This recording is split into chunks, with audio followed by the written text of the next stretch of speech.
सर्वप्रथम आगम ज्ञाता, आगम पुरुष, उपाध्याय प्रवर गुरुदेव श्री जितेंद्र मुनि जी महाराज साहब, गुरु भगवान एवं रत्नाधिक साधुविंद के चरणों में मेरा कोटि कोटि नमन। हम सब बड़े सौभाग्यशाली हैं कि हमारे श्रवण संघ के अंदर उपाध्याय प्रवर जैसे ज्ञान सूर्य विद्यमान हैं, जिनकी ज्ञान रश्मियों से हम नित्य प्रति लाभान्वित होते जा रहे हैं और गुरुदेव अपने मुखारविंद से हमें नित्य प्रति आगम वाचना दे रहे हैं। हम गुरुदेव के प्रति किन शब्दों में अपनी कृतज्ञता व्यक्त करें? आज गुरुदेव के प्रति कृतज्ञता वंदना के स्वरों में हम सब करेंगे, पर प्रत्यक्ष रूप से आज वंदना का लाभ ले रही हैं हमारी महासाध्वी श्री चंद्र यशा जी महाराज साहब, साध्वी पीयूष दर्शना जी महाराज साहब, साध्वी करुणा जी महाराज साहब एवं साध्वी श्री रुचक दर्शन जी महाराज साहब आदि थाना 4, जिनका चतुर्मास प्रमोद किरण सेवा सदन राहुरी अहमदनगर में गतिमान है। तो महासाध्वी श्री चंद्र यशा जी महाराज साहब आदि थाने 4 आज प्रत्यक्ष रूप से वंदना का लाभ ले रही हैं। महासाध्वी श्री चंद्र यशा जी महाराज साहब।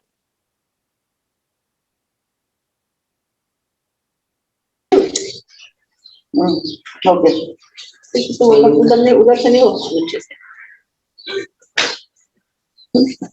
गुना जी स्टार्ट कर लीजिए। ीकुतो अयाहिनं पयाहिनं करेमि वन्दामि नमस्कामि सकारेमि सम्मानेमि कल्याणां मंगलं देव्यं देव्यं पद्मास्वामी ीकुतो अयाहिनं पयाहिनं करेमि वन्दामि नमस्कामि सकारेमि सम्मानेमि कल्याणां मंगलं देव्यं देव्यं पद्मास्वामी।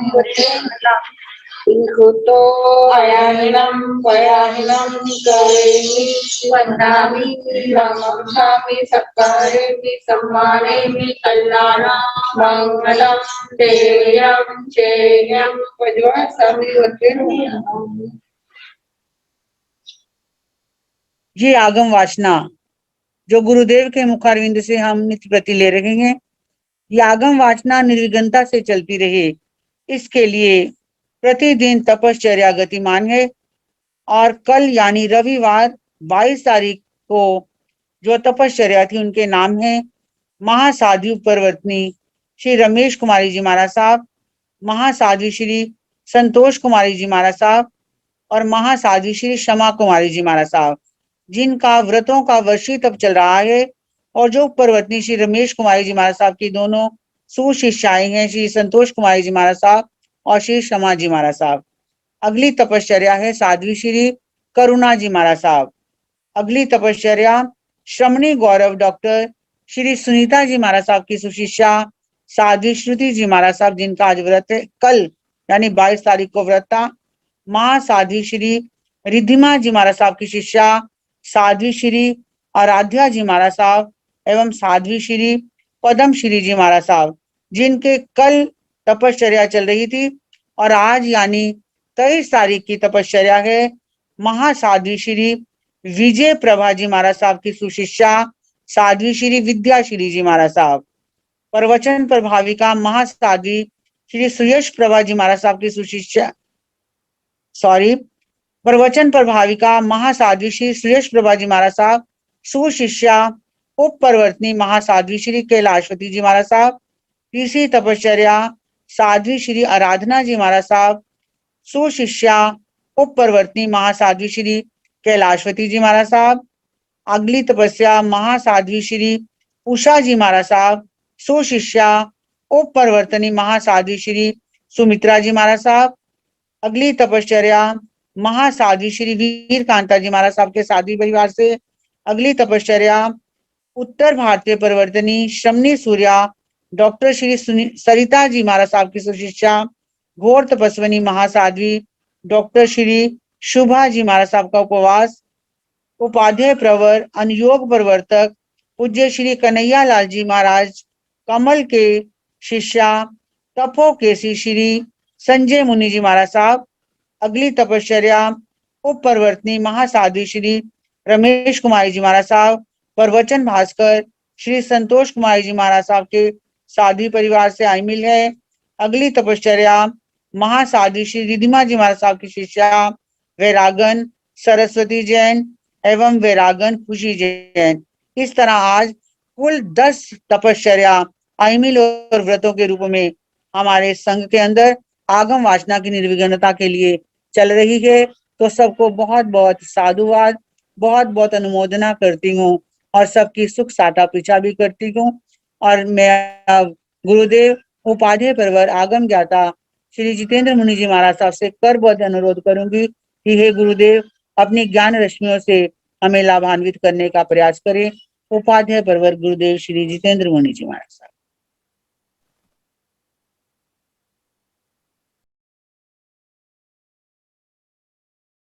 नमो आर्याण नमो उभयाण नमो लोये संस्थाहुण वेशो पंच नमो पारो साव पाव प्रणसनो मंगलानंद संदेशे परमं हवै मंगलम। जिन शासन जिन वाणी सदा जयवंत हो, श्रवण संग सदा अविचल मंगल हो।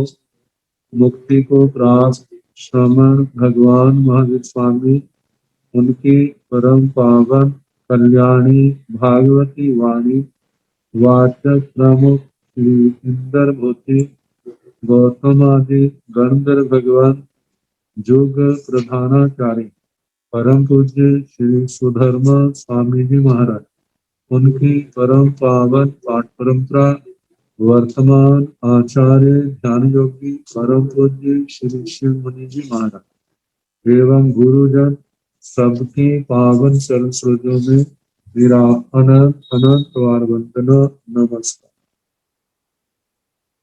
आगम परिषद में विराजमान वृष मुनिराज, अन्य मुनिवृंद, परम आदरणीय भगवती स्वरूपा महासाध्य जी, श्री उत्तराधीन सूत्र की वाचना प्रारंभ है। चतुर्थ अध्ययन चल रहा, 5वीं गाथा तक वर्णन हो चुका है। 6ठी गाथा सुत्ते सुयागी परिबुद्ध जीवी न भी ससे पन्निये आसु पन्ने दोरा मुहुता अवलं शरीरम भारंड पक्षीव चरे त्वमत्तो। भगवान मुमुक्षु आत्मा को, भक्ति आत्मा को संदेश दे रहे हैं। सुत्थे सुयागी परिबुद्ध, सुत्थे सु सोए हुए व्यक्तियों, परिबुद्ध जीवी जो प्रतिबुद्ध जीवी साधक है, न बीस से विश्वास ना करे, न नहीं 20 से विश्वास करे, विश्वास ना करे। पंडिये पंडित जो हे उपादेय का विवेक करने में सक्षम समर्थ, आंसू बनने आशु प्रज्ञा, इनकी प्रज्ञा बड़ी तीक्ष्ण है। घोरा मुहूर्ता अवलंब शरीर, मुहूर्त काल का वाचक है। ये काल बड़े घोर है, ये मुहूर्त, ये टाइम, समय बड़ा भयानक है। अवलंब शरीर, और हमारा शरीर जो है जो बलवान नहीं है, इसके आगे कमजोर है, काल के आगे। भारंड पक्षी व चर्या मध्य, भारंड पक्षी के समान, जैसे भारंड पक्षी अपने जीवन की रक्षा के लिए हर समय सावधान रहता है, ऐसे ही मोक्ष मार्ग पर चलने वाले साधक को हर समय अप्रमत्त होकर के चलना चाहिए। तो जहां पर पहला शब्द आया है सुत्तेषु याग, सुत्तेषु सोए हुए। अब सोए हुए जो है एक द्रव्य से है, एक भाव से। द्रव्य से सोए हुए जो नींद से ग्रस्त निद्रा में पड़े हुए हैं, लेटे हैं। तो दूसरा भाव से सुप्त, वो निद्रा में सोए। उनके अंदर विवेक नहीं, समझ नहीं, आत्मा परमात्मा का, पुण्य पाप का, धर्म अधर्म का, संसार मोक्ष का कोई विवेक नहीं, कोई समझ नहीं। परिबुद्ध जीवी, प्रतिबुद्ध जीवी, जो हम कह सकते हैं समझदार, जो जागरूक है। तो द्रव्य से भाव से दो प्रकार का जहां पर भी आ जाता है।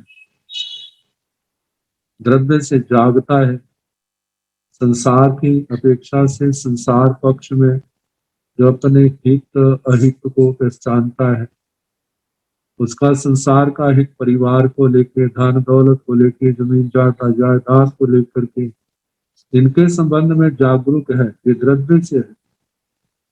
इसका आत्मा के कल्याण से संबंध नहीं है।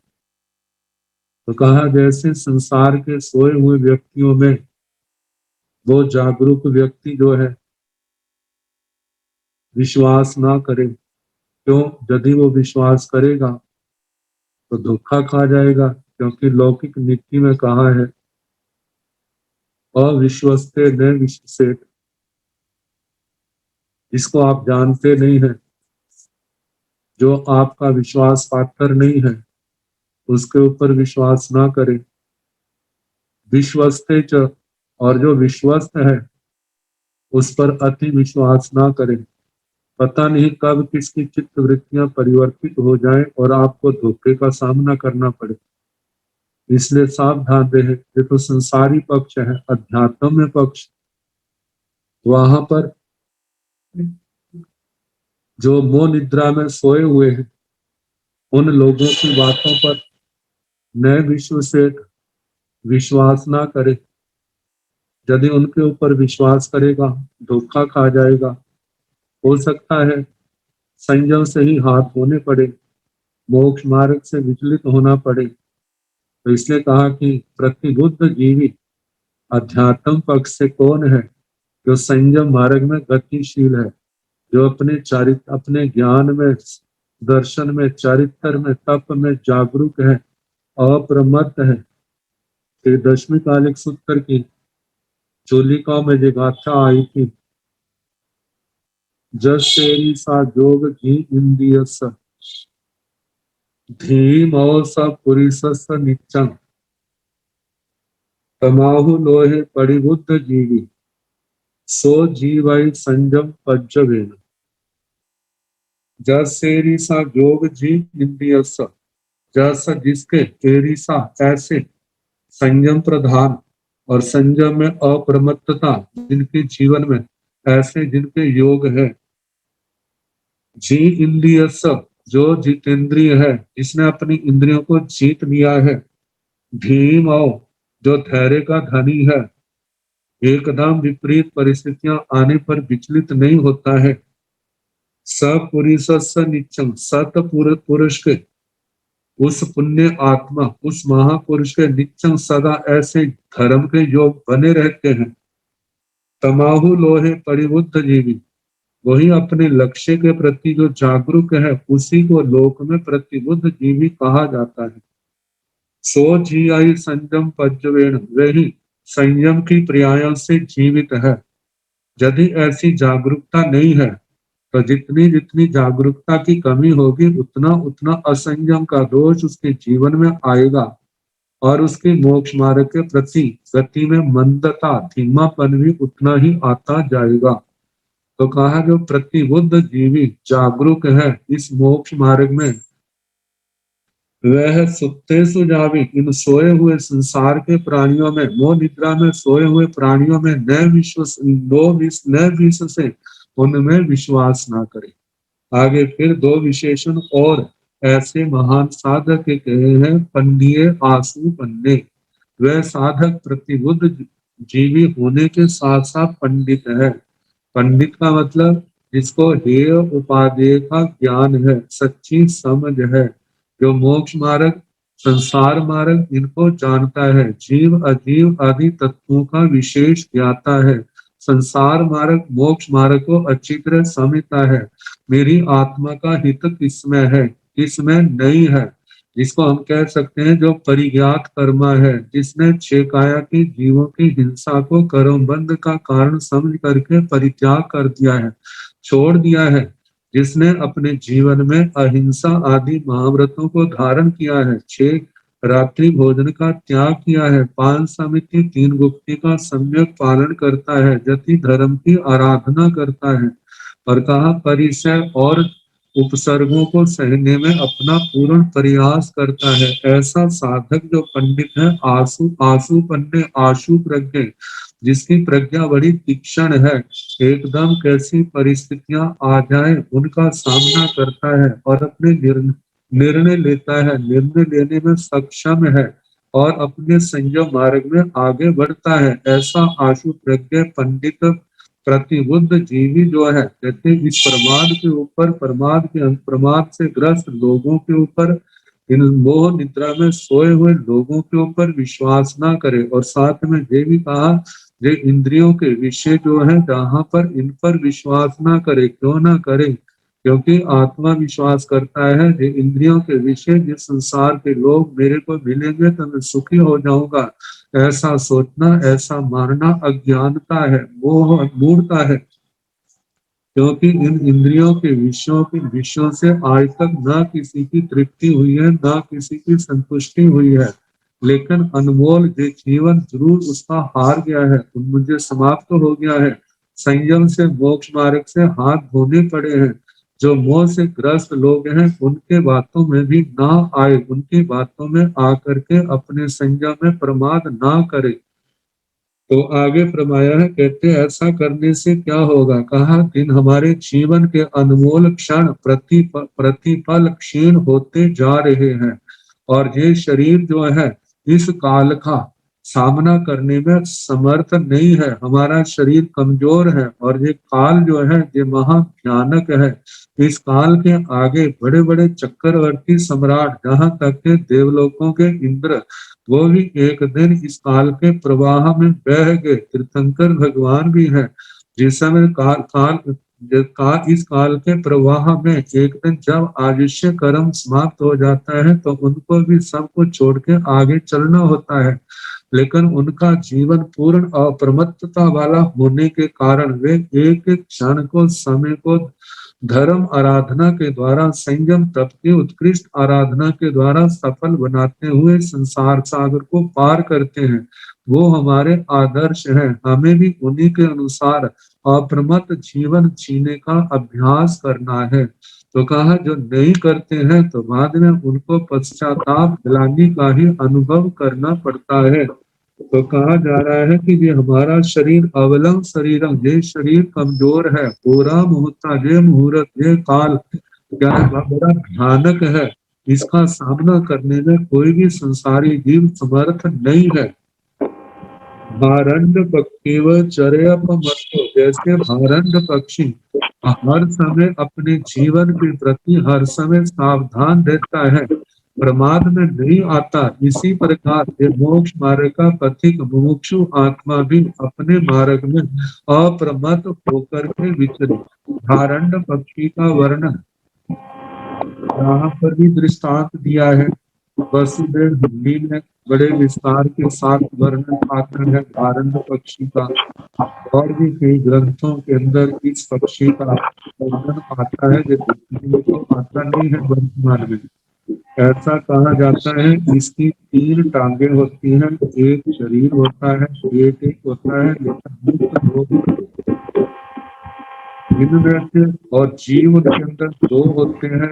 एक एक टांग तो उनकी अपनी होती है, लेकिन एक टांग जो बीच की है वो दोनों की साधारण, मतलब दोनों की होती है।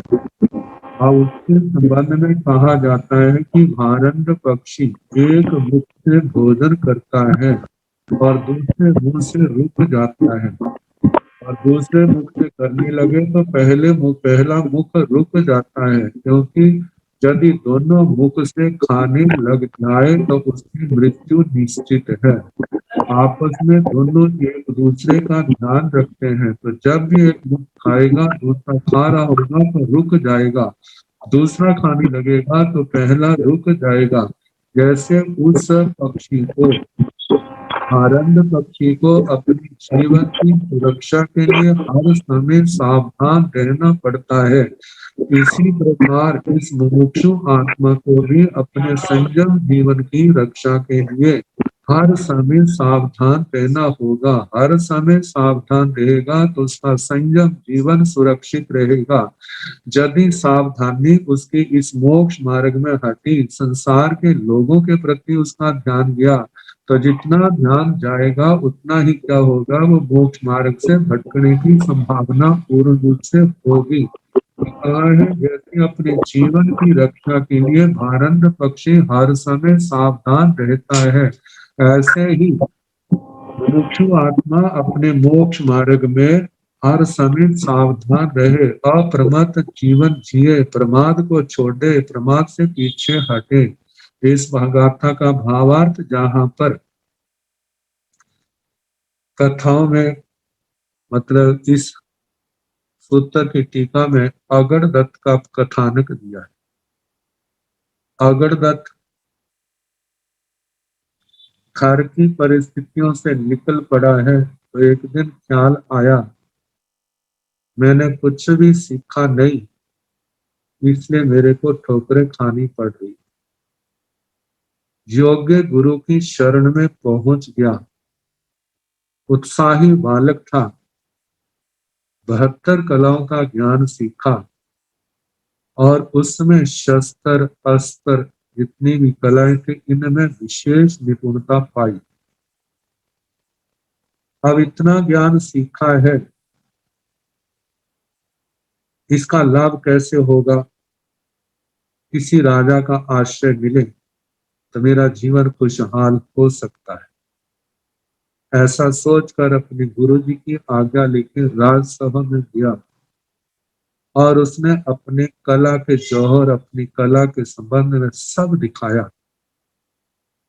उसकी कला की विशेषता को देख करके हर कोई प्रशंसा कर रहा है, लेकिन राजा ने उसकी प्रशंसा नहीं की। इतना कहा कि आपको क्या चाहिए, क्या दूं? तो उस अगरदत्त ने कहा, यदि आप मेरे पर प्रसन्न नहीं है, आप मेरी इन कलाओं से प्रसन्न नहीं हुए, तो मैंने इन बातों से, धन दौलत से क्या करूं?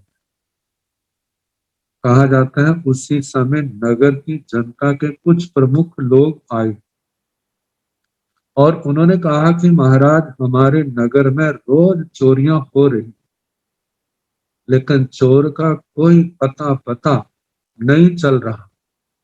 हम आपकी शरण में आए हैं, हमारा धन दिन प्रतिदिन कटता जा रहा है, इतनी मेहनत करते हैं, हम तो कमाते हैं लेकिन चोर उठा के ले जाता है, किसी को पता तक नहीं चलता। सारी सभा में नजर डाली, किसी ने हिम्मत नहीं की। जब राजा की अगरदत्त के ऊपर नजर पड़ी तो अगरदत्त ने स्वीकार किया, मुझे समय दो, मैं उसको पकड़ूंगा। राजा ने 7 दिन का समय दिया। अगरदत्त ने अपने साथियों को इकट्ठा किया, गुप्तचर विभाग की स्थापना की, सारे देखा कौन कहाँ रहते हैं, और अपने ज्ञान में जहां पर देवी था कि चोर कैसे होते हैं, उनके कैसे काम होते हैं, कहाँ ज्यादातर उनका निवास होता है, सब पता कराया। 1 दिन हो गया, 2 दिन हो गए, 3 दिन हो गए, 4 दिन हो गए, 5, 6 दिन हो गए, 7वां दिन आया, लेकिन चोर का कोई पता कोई भी एहसास नहीं हुआ कहाँ पर है। 7वीं रात शाम के बाद एक वृक्ष के नीचे अगरदत्त गुप्त वेश में बैठा था, तो क्या देखा, एक सन्यासी के वेश में परिव्राजक के रूप में लंबा चौड़ा नौजवान आया है। उसने आवाज लगाई, जहां पर कौन है? कहते मैं एक विदेशी हूँ, धन कमाने आया हूँ, धन का अभाव है, गरीब हूँ। कहते अच्छा मेरे साथ चलो, मैं आपको अमीर बनाऊंगा। जब अंधेरा हो गया, जो उसके पास डंडा था उसको एक और किया, उसमें से तलवार निकाली, अपना वेश बदला, कहा चलो मेरे साथ। चल पड़े। चलते चलते देखा एक स्थान पर बहुत बड़ा मकान, सब कुछ देखता था, जानता था। और उसने वहां पर सेंध लगाई और अंदर जा करके धान की पेटियां उठा के लाया। अगरदत्त ने पहचान लिया यही है, लेकिन जब समय आएगा तब देखूंगा। और उसने सामान उठाया, एक स्थान पर आ गई और दूसरी जगह चोरियां की। कई लोग और उसी चोर के सब आ गए जो गरीब लोग थे। सारा धन इकट्ठा किया। इकट्ठा करने के बाद कहने लगे अब थक गए हैं, आराम कर लेते हैं। सब आराम करने लग पड़े। अब अगरदत्त सोच रहा है हमें सोना नहीं, यही समय है, यदि हमने सो गए कुछ भी हो सकता है। और सब सो रहे हैं। उसने अपना जो चद्दर आदि थी वही रखी और एक किनारे जाके छिप गया। थोड़ी देर बाद वही चोर उठा है, एक एक व्यक्ति का वध कर दिया। जब अगरदत्त के स्थान पर आया तो वहां कुछ नहीं मिला। और वो देखता कहाँ गया है, तो वही छिपा था। जिस समय उसकी ओर वो चोर आने लगा तो अगरदत्त ने अपनी तलवार का प्रहार उसकी कंधे के ऊपर किया और वो धराशायी हो गया। और वो सोचता तो मैं बचूंगा नहीं। उसने कहा भाई मेरी संपत्ति के तुम मालिक, शमशान भूमि के पास एक भोग घर में मेरा मकान है, वहां जाके आपने आवाज देना। वहां पर मेरी बहन रहती है, मेरी बहन से शादी कर लेना और वहां पर वहीं रहना। वो काल कर गया, उसकी तलवार ली, जहाँ शमशान भूमि थी वहां पहुंचा, वहां आवाज दी, दरवाजा खुला, उसकी बहन आई चोर की। उसने पूछा कौन? उसने कहा इस प्रकार आपका भाई तो मेरे द्वारा मारा गया है। उसने जो तलवार दी और उसने ये कहा है, कहते अपने दुख को छिपा दिया और अंदर आ गए। एक स्थान पर अगरदत्त के लिए चारपाई लगा दी, बिस्तर लगा दिया। कहते आप जहाँ बैठो आराम करो, मैं पानी लेकर के आती हूँ। अब वो बैठा है, जैसे वो गई है तो वो सोचता है शत्रु के घर आए हैं, शत्रु पर विश्वास नहीं करना। और वहां से उठ करके दूसरे स्थान पर छिप गया। और उसकी चोर की बहन ऊपर गई है, उस शैया के ऊपर बहुत बड़ी शिला रखी जो रस्सियों से बांधी थी, उसके बंधन काट दी। पत्थर की शिला चारपाई पर पड़ी और चारपाई बिल्कुल टूट गई। अब वो नीचे आई है ताड़ियां बजाती हुई, मैंने अपने भाई को मारने वाले का मैंने वध कर दिया। लेकिन जैसे नीचे उतरी है उसी समय अगरदत्त निकला, उसको पीछों से पकड़ करके कहा कि मेरे को कौन मार सकता है। जब उसने देखा ऐसा तो एकदम घबरा गई, उसके चरणों में पड़ गई, कहने लगी मैं आपकी शरणागत हूँ। तो ठीक है, मेरे से डरना नहीं। उसको लिया और वहां से राजसभा में उपस्थित किया। सभी और उसकी जय जयकार हो रही। राजा के द्वारा इनाम दिया गया, बहुत कुछ हुआ। लेकिन जहां देखने वाली बात कि यदि अगरदत्त विश्वास करता तो मारा जाता, लेकिन उसने अपने आप को सावधान रखा और अपने जीवन को भी बचाया, चोर का भी घात किया और उस धन को भी देखा, धन भी राजा को दिलाया, राजा की ओर से सम्मानित हुआ। ये तो अप्रमत्तता लौकिक दृष्टि से है। इसका तो लोक पक्ष में महत्व हो सकता है, संसार पक्ष में, लेकिन अध्यात्म पक्ष में अप्रमत्तता, साधक को हर समय ध्यान देना मेरे इस संयमी जीवन में किसी प्रकार का असंयम का दोष ना पाए। मेरा जीवन प्रतिपल व्यतीत होता जा रहा है। मैं इस जीवन में जहाँ मेरे को नए कर्म के बंध से बचना है, वहां पर पुराने कर्मों के बंधों को तोड़ना भी। तो मेरे जीवन में संयम में कोई दोष ना लगे, इस बात की भी हर समय ध्यान रखना है। धारंड पक्षी की तरह अप्रमत्त रहना है, पहली बात। दूसरी बात, मेरा जीवन का क्षण क्षण तपस्या में जाए ताकि मेरे कर्म कटे। मैं स्वाध्याय करूं, मैं तपस्या करूं, मैं दियावृत्ति करूं, जो भी भगवान ने मोक्ष के अंग कहे हैं उनकी मैं आराधना करूं, ताकि मेरा कर्मों का बोझ दिन प्रतिदिन कम होता जाए, मैं इस संसार को पार कर सकूं। चौथा आरा होता था, चौथे आरे के जन्मे होते तो इसी जन्म में मोक्ष प्राप्त करूं, लेकिन इस समय में पांचवें आरे के जन्मे हुए को मोक्ष नहीं, लेकिन मोक्ष नहीं जा सकता, लेकिन उसके पास को पहुंच सकता है। इस आरे के जन्मे हुए एक भवावतारी एक जन्म लेकर दो जन्म लेकर के संसार को पार कर सकते हैं। तो हमें ऐसी करनी करूं कि संयम का आराधक बनूं, वीतराग वाणी का आराधक बनूं, मेरा जीवन सफल हो।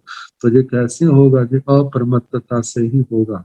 उसने तो लौकिक दृष्टि से अपने जीवन को भी बचाया, लाभ कमाया, लेकिन आध्यात्मिक दृष्टि से हमें संयम तप की आराधना के द्वारा इस मनुष्य जीवन को सफल बनाना है। ये तभी सफल होगा जब हरंड पक्षी के समान हम अप्रमत्त रहेंगे। संसारी व्यक्तियों के ऊपर हम विश्वास नहीं करेंगे, हम विषयों पर विश्वास नहीं करेंगे, अपने संयम के अपने तप के महत्व को समझेंगे, तभी इस जीवन की सफलता होगी। तो इस प्रकार ये छठी गाथा, अब इसके आगे सातवीं गाथा। चरे पयाई परिसंकमानो जं किंचि पासं इह मन्यमानो लाभंतरे जीविय गुह इत्था पच्छा परिणाय मलावधंसी। चरे पयाई परिसंकमान, साधक साधु साध्वियां कदम कदम के ऊपर मेरे दो जीवन में, संयमी जीवन में कोई दोष ना आ जाए, हर समय सशंकित रहे, निशंक होकर ना चले, क्योंकि ये असंयम का दोष कभी भी सावधानी हटी और ये असंयम का दोष अपने जीवन में प्रवेश करने में कोई भी प्रमाद नहीं करे। तो कहा कि एक एक कदम पर दोषों की, मेरे जीवन में दोष ना आ जाए, इस बात की शंका से ग्रसित है, मतलब शंकाशील है। जं किंची पासम, जितने प्रमाद के स्थान है उन सबको, जं किंची मतलब जितने प्रमाद के स्थान है उनको, यह यहाँ पर पासम पाश जाल बंधन मन मानो मानता हूँ, लाभंतरे जीव्य भूह इत्ता, कहते हैं जीव्य इस जीवन को, लाभंतरे लाभ के लिए, भूह इत्ता इसको बढ़ा करके इस जीवन को धारण करे, किसके वास्ते? संयम के लाभ के लिए, तप के लाभ के लिए। मैं ज्यादा से ज्यादा संयम पालूं, तपस्या करूं, ताकि मेरा कर्मों का बोझ हल्का हो, मेरे कर्म टूटे, मेरी आत्मा निर्मल हो। इस बात को लेकर के इस जीवन को धारण करें। इस जीवन को संसार के सुखों को भोगने का साधन नहीं बनाना, इस जीवन को कर्म काटने का, संयम तप की आराधना का साधन बनाना है इस शरीर को। तो कहा इस शरीर को धारण करें, इस शरीर की पोषणा करें, क्योंकि इस शरीर के द्वारा सम्यक ज्ञान, सम्यक दर्शन, सम्यक चारित्र, सम्यक तप की आराधना पालना होती है, और इनके द्वारा ही कर्मों के बंध को काटा जाता है। तो इसमें जीवते मनुष्य शरीर जीवन जो है सहायक है, तो इसको भोजन आदि के द्वारा इसकी पोषणा करे। और जब देखे कि अब इस शरीर के द्वारा कुछ भी लाभ नहीं हो रहा है, तो मलावधंसी कर्मों की मैल को नष्ट करने वाला व मुमुक्षु साधक जो है, परिणाय ये जान करके कि मेरा अंतिम समय, मेरा जो इस शरीर से अब कोई लाभ नहीं, मेरा अंतिम समय आ रहा है, तो बाद में क्या करे, समाधि मरण के द्वारा, पंडित मरण के द्वारा इस शरीर को छोड़ दे। कहा जब तक संयम तप की निर्दोष आराधना होती है तब तक इस जीवन को धारण करे, जब लगे अब इस शरीर को धारण करने का कोई भी लाभ नहीं है, नुकसान ही नुकसान है, तो समाधि मरण के द्वारा, पंडित मरण के द्वारा उसको क्या करे, इस शरीर को छोड़ दे। तो कहा चरे पयायन परिसंक मानो, चरे का मतलब विचरण करे, चले, पयायन एक एक कदम, परिसंक मानो ये शंका करता हुआ कि कोई दोष मेरे जीवन में ना आ जाए, मैं हर समय सावधान रहूं, इन दोषों से बचूं, क्योंकि एक एक दोष जो है मेरे जीवन को दूषित करने में समर्थ है। तो जंग किंची पासंग, जो कुछ भी जहां पर प्रमाद आदि के स्थान है उनको एक पाश, एक बंधन, यह इस संसार में मन मानो, मानता हुआ साधक लाभंतरे जीवीय भूहिता, संयम तप के जीवन की लाभ को लेकर के मेरे संयम की वृद्धि होगी, मेरी संयम की वृद्धि हो, तपस्या की वृद्धि हो, जिससे कर्मों का बंधन टूटे, इस लाभ के लिए इस जीवन को धारण करे, निर्दोष भोजन पानी के द्वारा इसकी पालना पोषणा करे, लेकिन स्वाद आदि के चक्कर में ना पड़े। मलावधंसी, जो कर्मों की मैल को नष्ट करने वाला साधक है, परिणाय, जब उसको ये लगे कि मेरा अब अंतिम समय आ रहा है, तो बाद में इस शरीर को छोड़ दे, इस शरीर को मतलब के समाधि मरण को प्राप्त करे। कहा है कि जहां पर मरना, कषायों के वश मरने का निषेध है, 5वें अध्याय में बड़े विस्तार के साथ वर्णन आएगा। जब साधक को लगे अब मेरा शरीर में कुछ नहीं रहा, जो कुछ मैंने लाभ लेना था ले लिया, और मेरे जीवन के अंतिम क्षण आ रहे हैं, तो अपना समाधि मरण में क्या है, जहाँ 4 आहार का त्याग करना है, या 3 का करते हैं, 4 का करते हैं, लेकिन इनसे भी ज्यादा जरूरी जो है वो है शल्यों से मुक्त होना। शल्यों से मुक्त होना, माया निधान मिथ्यात्व से मुक्त होना, दैर विरोध से मुक्त होना, किसी के प्रति कोई रोष की गांठ नहीं, वैर की गांठ नहीं, जो संयम में दोष लगे हैं उस सब की आलोचना, निंदना, ग्रहणा, तो पश्चाताप करते हुए प्रतिक्रमण करना, प्रायश्चित करना, इन सब बातों से निशल्य होकर के समाधि मरण की भावना रखते। तो इस प्रकार ये कब, जब उसको ये एहसास हो जाए शरीर में कुछ नहीं रहा, इसके द्वारा जो लाभ ले सकते थे ले लिया, अब मेरा अंतिम समय आ गया है, तो समाधि पूर्वक इस शरीर को छोड़ दे। आगे बताया है कि छंदम निरोहिण उवेय मुखम, आसे जहां सिक्किय ब्रह्मधारी, तुबाई वासाई चर्यपमत्तो तम्भा मुनि क्षिप्तम वही मोक्षम। इस 7वीं गाथा में मंडिक चोर का वर्णन आता है और मूलदेव राजा का। तो जहां पर कहा है कि मूलदेव राजा नया नया बना था, तो सभा में जनता की शिकायत आई कि इस प्रकार एक चोर जो हमारी संपदा को लूट रहा है, किसी की पकड़ नहीं आ रहा। तो राजा ने एक अधिकारी को बदला, कोई सार नहीं निकला, फिर कुछ दिन और दूसरे अधिकारी को बदला, उससे कुछ नहीं निकला, तीसरे अधिकारी को बदला, फिर भी चोरियां नहीं रुकी। आखिर में राजा ने स्वयं निर्णय लिया कि मैं स्वयं देखूंगा। तो राजा सब और नजर डाले हुए हैं अपने गुप्तचर विभाग के द्वारा। तो एक समय इसने भी एक सामान्य वेश धारण करके रात को घूम रहा है। घूमते घूमते इसको भी चोर का सामना हुआ और अपने आप को राजा ने एक कार्पटिक सन्यासी के रूप में प्रकट किया। तो चोर ने कहा, आप मेरा साथ दोगे तो मैं आपको, जैसे कहते हैं, माला माल कर दूंगा, धन की कोई कमी रहने नहीं दूंगा। कहते ठीक है। उस चोर के साथ हो गया, चोरी की है, धन लेकर के चोर अपने घर आया। जब वो धन संभालने लगा तो उसने अपनी बहन को कहा कि इस अतिथि की सेवा करो, और वो पानी के द्वारा पैर धोने लगी। जहां वो बैठे थे पास में कुआं था। बहन को ये निर्देश था कि पैर धुला धोते धोते आपने कुएं में धक्का दे देना उसको। ऐसे कोई व्यक्ति बच करके जहां से जाए ना। बहन अपने भाई के इसी निर्देश के अनुसार जब उसके पैर धोने लगी, धक्का देना था, तो पैर धोते धोते सोचने लगी, ऐसे कोमल पैरों वाला आज तक कोई व्यक्ति नहीं आया। लगता है ये तो बड़ा पुण्यवान भाग्यशाली है। वो ना हो कहीं राजा ना हो, ये अनर्थ ना हो। तो उसने धीरे से कह दिया कि आप यहाँ से भाग जाओ, नहीं तो मारे जाओगे। अब मूलदेव राजा वहां से तो चला गया, और उसने एक पत्थर की चट्टान थी वहां पर, क्योंकि उसको पता था कि बहन शोर मचाएगी, वो आएगा मारने के लिए, मेरे पास कोई ऐसा शस्त्र नहीं है। तो अपने बचाने के लिए किसी पत्थर की शिला के ऊपर अपना कपड़ा डाल दिया और वहां से एक और चला गया। और उधर से बहन ने शोर मचाया, भाग गया।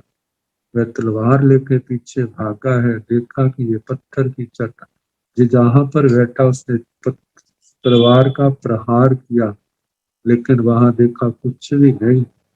अब राजा तो शीघ्र अपने राजमहलों में आ गया। अगले दिन राजा अपने नगर में देख रहा था। उसने क्या देखा, एक व्यक्ति कपड़े सीने वाला, टांग उसने बांधी हुई है, करा रहा है। अब वो बड़े ध्यान से देखने लगा, कहते इसके लक्षण वही मिलते हैं जो रात को मेरे से मिला था। राजा अपने राजभवनों में पहुंच गया और अपने सेवकों को भेजा, उस व्यक्ति को बुला के लाओ। जब व्यक्ति को बुलाने के लिए संदेश गया तो सोचता है कि वो ना हो कि रात को जो मेरे से बच गया वो राजा ही ना हो। चलो अब तो जाना होगा। राजा ने बड़े आदर के साथ ऊंचे आसन पर बिठाया और कहा कि हमें एक मंत्री बनाना है, आपको मैं मंत्री बना रहा। मंत्री बना दिया और उसके बाद कह दिया कि अपनी बहन की शादी मेरे साथ कराओ। उससे साथ शादी कर ली। अब कुछ समय के बाद उस मंत्री को कहा, हमें धन की जरूरत है, आप धन लाओ। अब जितना उसने चोरियों के द्वारा धन इकट्ठा किया है, राजा उसको लाता जा रहा है, इकट्ठा करता जा रहा है। रोज कुछ दिन बीतने के बाद राजा ने उस मंत्री के आगे डिमांड कर दी, हमें और जरूरत है। जब सारा धन आ गया तो राजा उस चोर की बहन से पूछा, अब कितना रह गया? कहते सारा आ गया, अब कुछ नहीं इसके पास। अब राजा ने देखा अब इसके पास कुछ नहीं है, फिर उसके बाद उसको सूली का दंड दिया।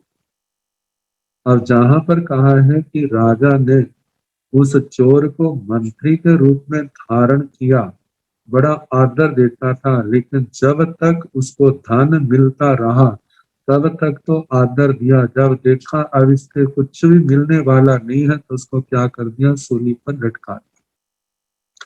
तो जहां पर भी कहा है कि हमारा शरीर भी तो उस चोर के समान है। कहते हैं इसको हम कितना आदर मान सत्कार देते हैं, तो कहा कि इसका आदर मान सत्कार तभी तक है जब तक इसके द्वारा ज्ञान, उस राजा के लिए तो ये था जब तक उसको धन का लाभ मिलता रहा, इस आत्मा के लिए जब तक इस आत्मा को ज्ञान दर्शन चारित्र तप का लाभ मिलता रहे तब तक इसकी पालना पोषणा की जाए। जब देखा अब ज्ञान दर्शन चरित्र तप का कोई लाभ नहीं है तो फिर उसके बाद जैसे राजा ने उसको सूली पर लटका दिया था, कहते ये शरीर भी तो हमारा क्या है, ये तो जड़ है। इस जड़ शरीर के लिए इस आत्मा ने अनादि काल से कितने पाप कर्म किए हैं, लेकिन लाभ क्या लिया? अब इससे लाभ लेना है। लाभ क्या लिया? ज्ञान दर्शन चरित्र तप का लाभ लिया है। जब तक लाभ मिला तो इसकी पालना पोषणा की। जब इससे लाभ लेना बंद हो गया, लाभ मिलना बंद हो गया, तो क्या कर दिया, जैसे उस राजा ने उसको सूली पर चढ़ा दिया। इधर मुनि ने, साधु साध्वी ने देखा इस शरीर से कुछ भी लाभ नहीं है, तो उन्होंने समाधि मरण प्राप्त किया। जैसे कि समाधि मरण में भद प्रत्याख्यान है, इंजनी मरण है, पादपोपगमन है, जैसी जिनकी क्षमता थी उसके द्वारा अपने जीवन को सफल बनाया। तो इस प्रकार कहा कि इस जीवन को ज्ञान दर्शन चरित्र तप की वृद्धि के लिए, पालना के लिए धारण करे, लेकिन इस शरीर को, इस जीवन को रसों को भोगने का साधन नहीं बनाना, भोगों को भोगने का साधन नहीं बनाना, क्योंकि वे सारी क्रियाएं कर्म बंध का कारण है। जो अनंत अनंत पुण्यों से ये शरीर मिला है, इसके द्वारा ज्यादा से ज्यादा हमें ज्ञान दर्शन चरित्र तप की आराधना करके इस जीवन को सफल बनाना है। अब इसके आगे कहा है, छंदं निरोहेण उवेयी मोक्षं, आसे जहाँ सिक्किय ब्रह्मधारी, उबाय वासाय चर्यपमत्तो तम्हा मुनि कृपम वेयी मोक्षं। छंदं, छंदं का मतलब स्वच्छंदता, अपनी इच्छाएं, लालसाएं, उनके निरोहण, निरोध से, अपनी इच्छाओं का त्याग करने से। ऐसी इच्छाएं जो अप्रशस्त, जो कर्म बंधन का कारण, संसार परिभ्रमण का कारण है, उन इच्छाओं के निरोध से आत्मा उवेयी मोक्षम, मोक्ष को प्राप्त करता है। जो आत्मा अपनी समस्त इच्छाओं का त्याग कर देता है, कोई लोकेशना नहीं, कोई संसार की चाहना नहीं, केवल एक भावना है, मैंने इस संसार को तरना है। संसार कैसे तरा जाएगा? जब तक कर्मों के बंधन इस आत्मा के ऊपर हैं। तो इन कर्मों के बंधनों को काटना है। इन कर्मों के बंधनों को काटने के साधन क्या है? उसमें है, कर्मों के बंधनों को काटने के साधन है संयम और तप। असंयम के द्वारा बंधे हुए कर्मों की पोषणा होती है, उनमें वृद्धि होती है, और इच्छाओं को अनुसार चलने से कर्म और गाढ़े होते हैं। तो कहा कि जिस समय भी आत्मा को सम्यक ज्ञान की प्राप्ति होती है, ये सारा बोध होता है, तो सोचता है कर्म बंध का कारण क्या है? वो असंयम है। तो इस कर्म बंध को रोकने के लिए वह असंयम का त्याग करता है। इन कर्मों के बंधनों को कैसे काटा जाए जल्दी से जल्दी, उसके लिए साधन कौन सा है? वह 12 प्रकार की तपस्या है। तो 12 प्रकार के संयम से, 12 प्रकार की तपस्या से इन सब इच्छाओं का त्याग करके संयम तप की आराधना करके कर्म बंधनों को काटता है, और एक दिन इस संसार में विजय प्राप्त करता है, मोक्ष को प्राप्त करता है। जहाँ दृष्टांत दिया है, आसे जहाँ सिक्किय ब्रह्मधारी, जैसे आसे, आसे का मतलब अशुभ, जहाँ जैसे सिक्किय जो सुशिक्षित है, ब्रह्मधारी जो कवच को धारण करने वाला है, जैसे सुशिक्षित घोड़ा है और उसका जो सवार जोधा है वह भी अपनी कला में निपुण है, जब दोनों युद्ध के मैदान में जाते हैं तो वहां पर जीत करके आते हैं, शत्रु पक्ष को पराजित करते हैं। जैसे वो सुशिक्षित घोड़ा, वो सुशिक्षित योद्धा जो है, युद्ध के मैदान में जीत करके आता है, अपने स्वामी की कृपा का भाजन बनता है, ऐसे मुमुक्षु आत्मा जो है वह गुरुजनों के चरणों में आ करके संयम और तप के, धर्म के सारा बोध प्राप्त करके संयम से अपने आप को उसने समृद्ध किया है कवच आदि के द्वारा, और तप से उसने कर्मों के बंधनों को तोड़ा है। ऐसे धर्म युद्ध के द्वारा जिसने कर्मों के बंधनों को तोड़ा है, वो साधक मोक्ष को प्राप्त करता है, और योद्धा जो है युद्ध के मैदान में विजय प्राप्त करता है। तो जहाँ पर कैसे विजय प्राप्त करता है, इसके संबंध में आचार्यों ने व्याख्या करते हुए दृष्टांत दिया है। जैसे किसी राजा ने कुल पुत्र, जिन क्षत्रिय परिवार है, पैतृक संस्कार है, युद्ध मतलब सैनिक परिवार है, और उनके बच्चे भी हैं उन्हीं संस्कारों में पले हुए, उनको 2 घोड़े दिए, अच्छी जाति, और उनको कहा कि इनकी पालना पोषणा करो और स्वयं इनको शिक्षा भी दो और स्वयं भी सुशिक्षित हो, जब हमें जरूरत पड़ेगी तब हम आपको बुलाएंगे। अब उनमें से एक ने तो, और राजा की ओर से घोड़ों की पालना पोषणा के लिए पूर्ण खर्चा मिलता था। अब एक उनमें जो अच्छा समझदार था, उसने घोड़े को भी सुशिक्षित किया और स्वयं भी युद्ध की कलाओं का सारा अभ्यास किया। रोज अभ्यास करता था कि कैसे युद्ध युद्ध में जाना है, घोड़े को कैसे तैयार करना है, कैसे लड़ना है, सारी तैयारी की। और दूसरा जो है, वह तो घोड़े को कोई शिक्षा नहीं दी। उसने क्या किया, जैसे बोझ उठाने के काम में उसको लगा दिया और राजा की ओर से जितना खर्चा मिलता वो स्वयं खा जाता था। अब ऐसे चल रहा है। जिस समय कोई युद्ध का समय आया, राजा का संदेश आया, उनको बुलाया। दोनों अपने अपने घोड़े लेकर के आ गए हैं। जिस समय आदेश मिला युद्ध में जाओ शत्रु के साथ लड़ने के लिए, और जो पहला था जिसने कोई शिक्षा स्वयं ग्रहण नहीं की और घोड़े को भी नहीं सिखाई, जब वो गया तो घोड़ा भी मारा गया और वो योद्धा भी मारा गया। लेकिन जो दूसरा घोड़ा सुशिक्षित था, जिसके शरीर के ऊपर अंग अंग पर कवच थे, कवच के कारण से सुरक्षित है, और दूसरा योद्धा भी सुशिक्षित है, वह भी कवचधारी है। जिस समय वह युद्ध में उतरा है तो अपने साथियों के साथ उसने विजय प्राप्त की। कहा जैसे वो सुशिक्षित अपनी विजय प्राप्त करके आया है, ऐसे ही गुरुओं की शिक्षा के अनुसार जो संयम तप का अभ्यास करता है, वह भी इस कर्म के युद्ध में एक दिन विजय पाता है और एक दिन सारे कर्म क्षय करके सिद्ध गति को प्राप्त होता है। तो कहा जो सिद्ध गति जो है, जो उभय मोक्षों प्राप्त करता है, जो एकदम ऐसे नहीं मिल जाती, उसके लिए संयम का अभ्यास करना पड़ता है, तपस्या करनी पड़ती है। इससे कर्मों के बंधन हल्के पड़ते हैं। कर्मों के बंधन हल्के होंगे, विकृतियां हल्की होंगी। जब विकृतियां हल्की होंगी, कर्म का बंध और कटेगा। अध्यवसाय में निर्मलता आएगी। अध्यवसायों की निर्मलता के अनुसार के साथ साथ उसके चारित्र में निर्मलता आएगी। तपस्या के अंदर और तेजस्विता आएगी, तप प्रभावशाली होगा। परिणाम शुद्ध होने के कारण से निर्जरा की महानिर्जरा होती जाएगी और वह साधक अपने लक्ष्य को पाने में समर्थ होगा। तो कहा है, आगे कहा है, उपाय वासाई चरे पमत्तो। उपाय वासाई के दो अर्थ किए हैं। पहला तो ये है, जीवन के पूर्व वर्षों में जो लाभ मिल सकता है वो बाद के वर्षों में नहीं। तो जहां पर कहा उपाय वासाई चरे अपमत्तो, जीवन के पूर्व वर्षों में और बचपन में, जवानी में अप्रमत्त होकर के साधना के क्षेत्र में चले।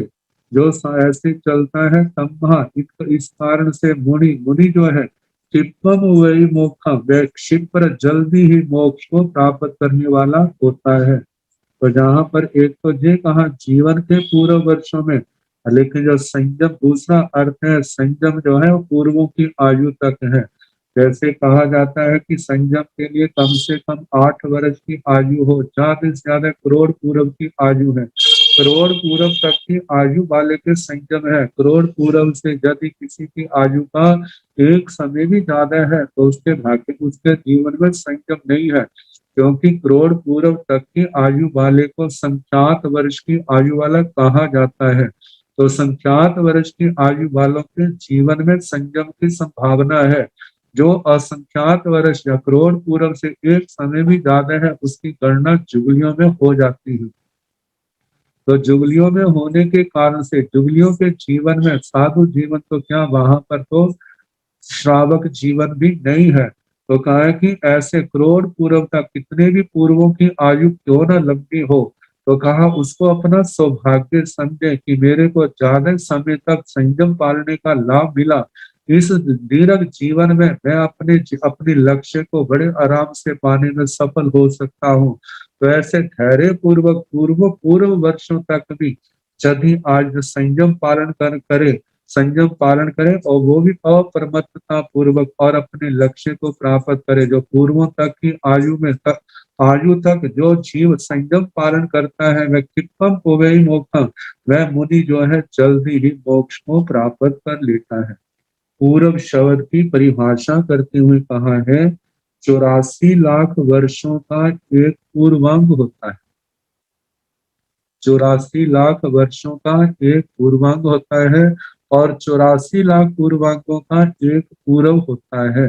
तो मतलब इतने पूर्व में इतने वर्ष होते हैं कि 84 लाख को 84 लाख से गुणा किया जाए, जितनी संख्या आए उतने वर्षों का एक पूर्व होता है। तो कहा है कि पूर्व तक इतनी लंबी आयु है, अप्रमत्त होकर के संयम तप की आराधना करे। जो ऐसे आराधना करते हैं ऐसे ही मुनि जो है जल्दी इस संसार को पार करते हैं, सिद्ध गति को प्राप्त करते हैं, चित्तम होवेई मोक्षम, मोक्ष को शीघ्र ही प्राप्त होते हैं। अब इसके आगे प्रमेय है, स उपमेव न लभेत बच्छा ए शोभमा सासय वायुयानम बीसीआई सीधिले आउ यम्मी कालो गणीय शरीर सभे स उपमेवं न लभेत बच्छा।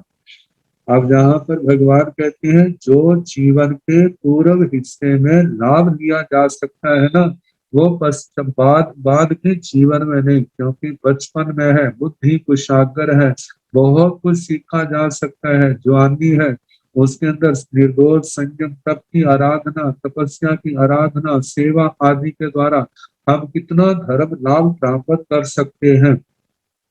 बचपन में कुछ किया नहीं, जवानी में कुछ किया नहीं, बुढ़ापे में होश आई तो कहा बुढ़ापा स्वयं एक क्या है, बीमारियों का घर बन जाता है पराया करके, शरीर में शिथिलता आ जाती है, स्वयं अपने जीवन के लिए दूसरे की सहयोग की अपेक्षा होती है, तो वह दूसरे का सहयोगी कैसे बनेगा। तो कहा है पराया करके जो पूर्व के जीवन में लाभ लिया जा सकता है वो बाद के जीवन में नहीं, बाद के जीवन में लाभ मिलता ही नहीं, ऐसा नहीं है।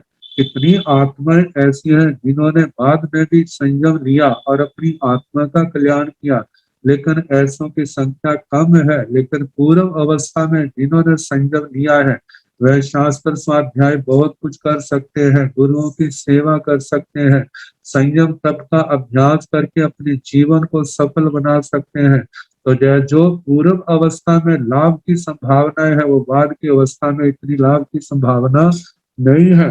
तो इसलिए तो कहा कि ऐसा है। तो कई लोग ऐसा कहते हैं कि हम तो बाद जिस समय वृद्धावस्था आ जाएगी उस समय हम संयम लेंगे, अभी बचपन में क्या जलती है, जवानी में क्या जलती है।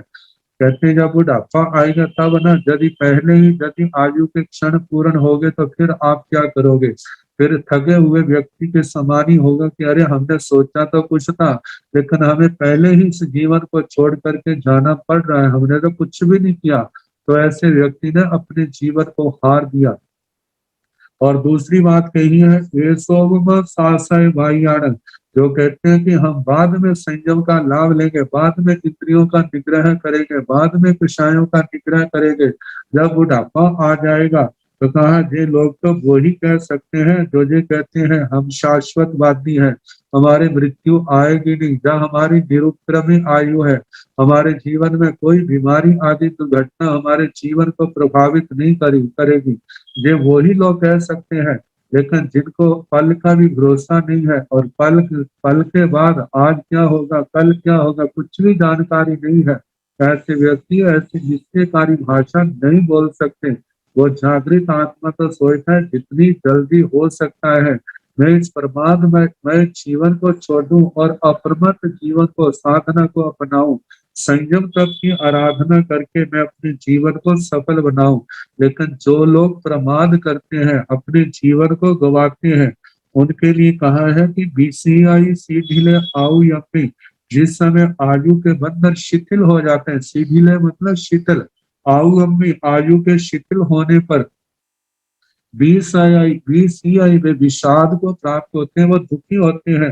कालोवनीय शरीर से जब मृत्यु काल उनके निकट आ जाता, कालोपनीत जब मृत्यु उनके पास आ जाती है।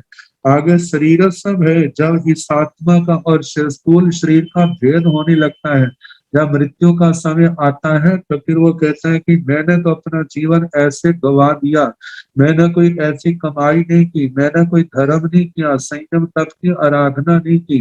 तो जिन्होंने संयम तप की आराधना नहीं की है उनकी दशा तो हारे हुए जवारी के समान बन जाती है, जिसका वर्णन जो है 5वें अध्याय में बहुत अच्छे ढंग से आएगा।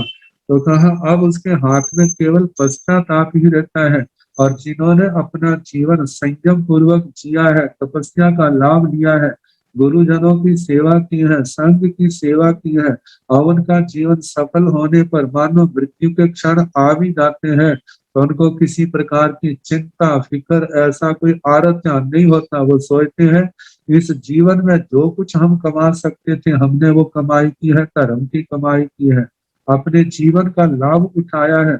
और प्राचीन आचार्यों का भी ऐसा मानना है, कहते हैं जहाँ जन्म है वहां पर मृत्यु अवश्यम भावी है।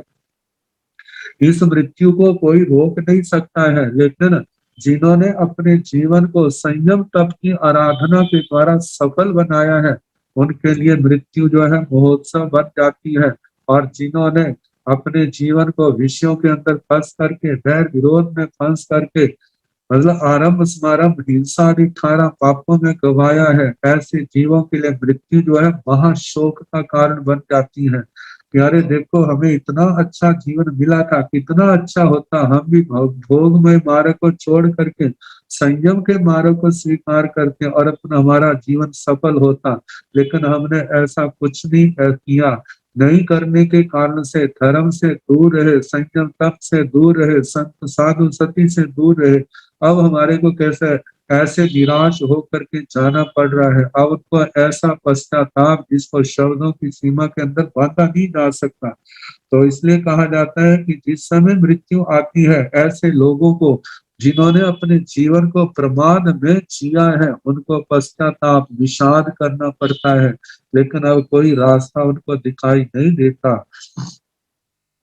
तो आगे फरमाया है, कितने लोग कहते हैं हम बाद में विवेक को प्राप्त कर लेंगे, बाद में हम समझ जाएंगे, बाद में हम धर्म करेंगे। तो उनके संबंध में भगवान फरमा रहे हैं, क्षिपंग न सत्य विवेक में तम समुठाय पहाय कामे समीच लोयम समया महेशी अपान रखी चर्य अपमतो। क्षिपंग न सत्य विवेक में, विवेक में का मतलब विवेक प्राप्त करना, विवेक प्राप्त करना, जो सच्ची समझ आना, धर्म क्या है अधर्म क्या है। कहते हैं पहले तो जो समझना मुश्किल है, समझ आने के बाद इसका आचरण में आना और भी मुश्किल है।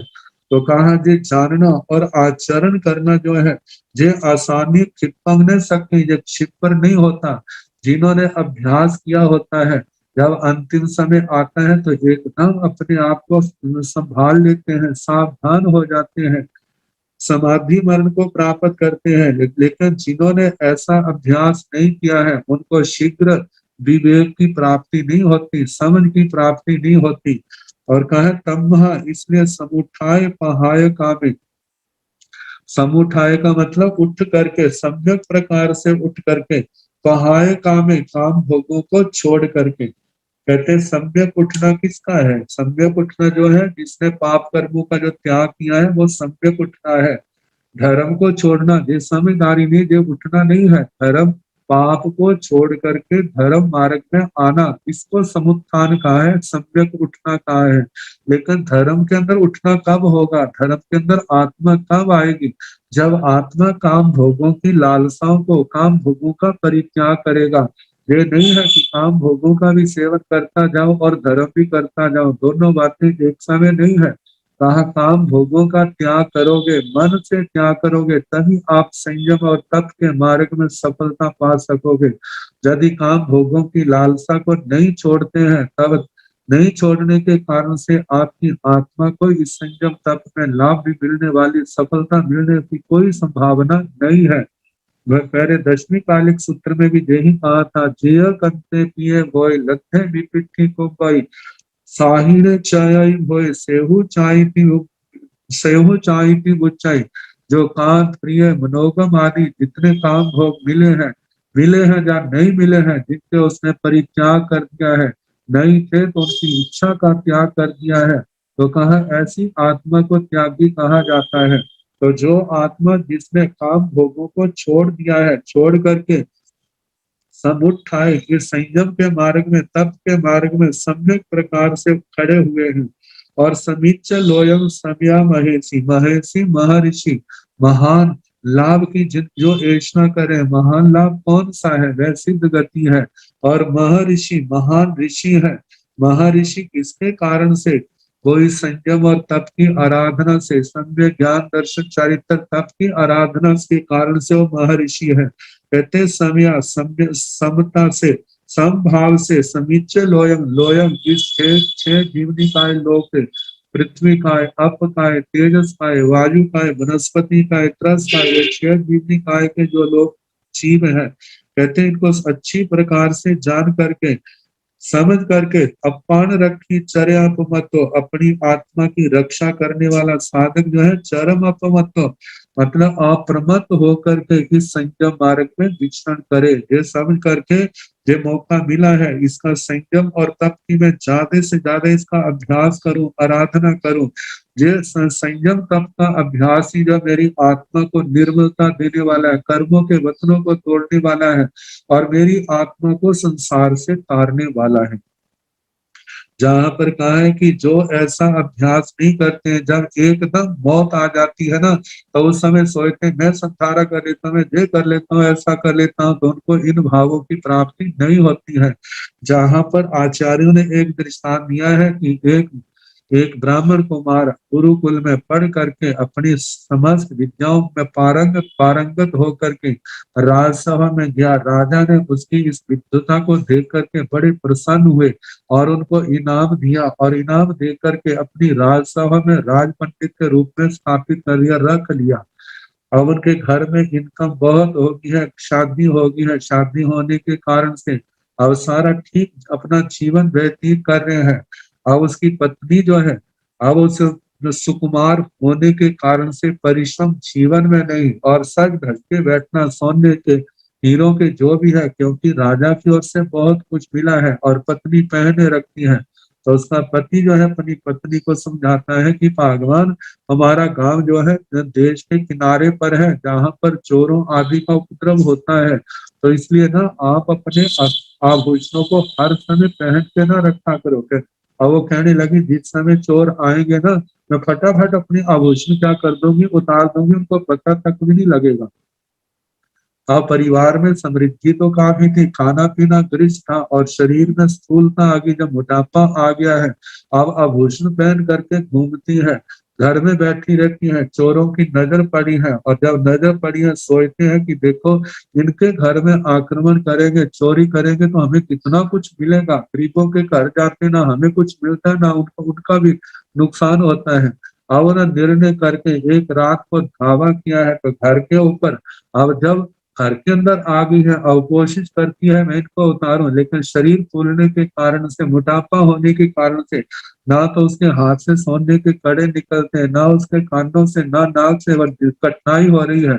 और उसी समय चोर आए हैं, उन्होंने जितने आभूषण पहने थे सारे छीन लिए और देखा हाथों में से कड़े उतारने लगे, वो उतर नहीं रहे। और उन लोगों के दया तो होती नहीं और उसी समय एक ने तलवार ली है और दोनों उसके हाथ काट दी और कड़े लेकर के चले गए। कहा कि देखो जिसने अभ्यास नहीं किया था, यदि वो अपने पति का कहना मानती तो ऐसी दयनीय स्थिति उसकी ना होती। उसने माना नहीं, इसने ऐसी दयनीय स्थिति का सामना करना पड़ा। तो जहां पर कहा जा रहा है कि जो अपने भगवान के गुरुओं के उपदेश को नहीं समझता है, उसका ध्यान नहीं रखता है, तो ऐसे ही प्रमाद में अपना जीवन दिया। जब अंतिम समय आता है, मौत आती है, तो अपने आप को संभल नहीं सकता।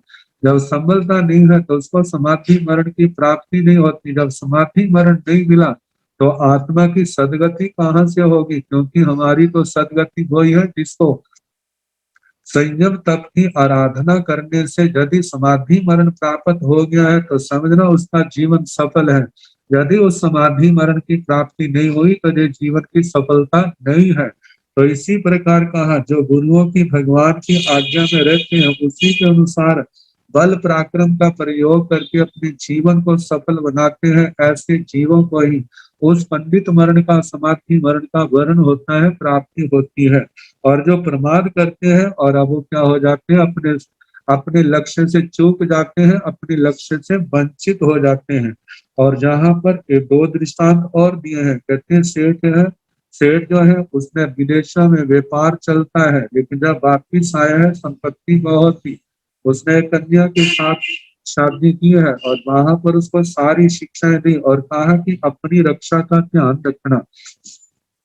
और उसने सेठ की बातों को तो समझा नहीं कि केवल खाने में, पीने में, पहनने में, ऐशो आराम में इसी को ही अपनी रक्षा समझने लगी। और जो घर के अंदर कर्मचारी थे, काम करने वाले थे, उनको समय पर भोजन नहीं देती है, और भोजन ना देने समय पर उनको मासिक वेतन आदि है वो भी समय पर नहीं देते। आखिर क्या हो गया, अब सारे छोड़ करके चले गए हैं और पशु जब भूखे मरने लग पड़े हैं, आखिर सब कुछ अस्त व्यस्त हो गया। जब कई वर्षों के बाद वो सेठ आया है, घर को देखा तो सारा अस्त व्यस्त। अपनी घर वाली को डांटा और कहा, तेरे को कहा था मैंने जिम्मेवारी क्यों नहीं निभाई, उसको छोड़ दिया। उसके स्थान पर उसने दूसरी शादी की है और उसको कहा अपनी रक्षा करना। अब इतने शब्द के हैं, अब वो सोचने लगी, जब सेठ चला गया तो सोचने लगी, सेठ ने कहा अपनी रक्षा करना। अब उसको पता चला पहले घर वाली शादी हुई थी लेकिन इसने छोड़ दिया, क्यों छोड़ दिया। तो उसने देखा इस बात को वो समझी नहीं, वो केवल अपनी रक्षा, अपने खाने पीने में, पहनने में, सजने धजने में लगी रही। उसने अपने परिवार का ध्यान नहीं रखा, वर्करों का, कर्मचारियों का ध्यान नहीं रखा, पशुओं का ध्यान नहीं रखा। और उसने क्या है, उस कमी को वैसा पूरा किया, जहां तो अपना ध्यान रखती है वहां पर परिवार का, किसने खाया, किसने पिया, कहाँ पर, समय समय पर जो उनका वेतन है समय पर देती है और सबका प्रोत्साहन बढ़ाती है। और जितना पशुधन है सबका ध्यान रखती, करना स्वयं नहीं, करना तो सेवादारों ने है, लेकिन वो सारा ध्यान रखती है। ध्यान रखने के कारण से परिवार खूब फूलने फलने लगा। जब कुछ वर्षों के बाद सेठ आया, उसने अपने घर की स्थिति को देखा, पहले से कितना आकाश पाताल का अंतर, बड़ा प्रसन्न हुआ। आखिर उस सेठ ने उस पत्नी को अपने घर की मालिक बना दिया। तो कहा इसी प्रकार जो गुरुओं के कहने के अनुसार संयम तप की आराधना करते हैं, एक एक क्षण को धर्म आराधना के द्वारा सफल बनाते हैं, उनका तो जीवन सफल होता है। और जो नहीं करते हैं उनके वाक्यों की उपेक्षा करते हैं, प्रमाद में जीवन जीते हैं, तो आखिर उसको दुर्गति का सामना करना पड़ता है। इस आत्मा की ऐसी स्थिति ना हो, इसलिए कहा जाता है कि आप भगवान और गुरुओं के अनुसार जैसे जो जो संयम तप के निर्देश हैं उनका सम्यक प्रकार से पालन करें। इससे क्या होगा, कर्मों के बंधन कटेंगे, आपका जीवन सफल होगा, दुर्गतियों के भ्रमण से बच जाएंगे। अब इसके आगे